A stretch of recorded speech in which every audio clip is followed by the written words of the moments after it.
Drugs কারবারিদের আড়াল রেখে সেবনকারীদের ধরে বীরত্ব জাহির করল এনসিসি থানার পুলিশ।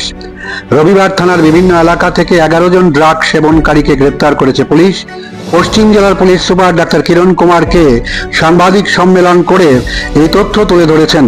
তবে যারা ড্রাগস কারবার করছে সে সকল কারবারিদের বিরুদ্ধে কেন কোনো ধরনের ব্যবস্থা নেওয়া হচ্ছে না সে বিষয়ে কিছুই বলতে পারেননি পুলিশ সুপার। শুনুন পুলিশ সুপার ডাক্তার কিরণ কুমারকে কি বলছেন।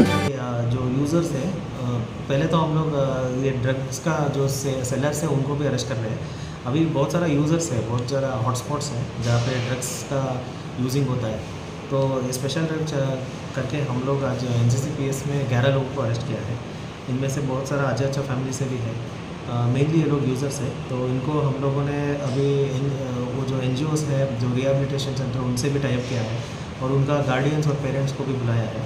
उनको काउंसलिंग करेंगे और कुछ लोग जो बहुत सीरियस है उनको हॉस्पिटल भी हम लोगों को भेजना पड़ेगा और रिहेबिलिटेशन का सेंटर में भी हम लोगों को भेजेंगे। तो ये पूरा हम लोग पहले तो हम लोग मेनली নেশার সাগরে ভাসছে রাজধানী আগরতলা থেকে শুরু করে সারা রাজ্য। মুখ্যমন্ত্রী ডাক্তার মানিক সাহা ত্রিপুরাকে নেশা মুক্ত করার ডাক দিলেও রাজ্যের রাষ্ট্রপতি কালার্স প্রাপ্ত পুলিশ বাবুরা ড্রাগস কারবারিদের বিরুদ্ধে কোনো ব্যবস্থা নিচ্ছে না, যার ফলে সারা রাজ্যে এখন সাধারণ সামগ্রীতে পরিণত হয়ে আছে মারণ ড্রাগস। চাঞ্চল্যকর বিষয় হলো এই সকল ড্রাগস কারবারিদের দমনে পুলিশ সঠিক কোনো পদক্ষেপ গ্রহণ না করলেও যারা ড্রাগস সেবন করছে তাদেরকে গ্রেপ্তার করে নেশা মুক্ত ত্রিপুরা গড়তে নেমেছে রাজ্য পুলিশ।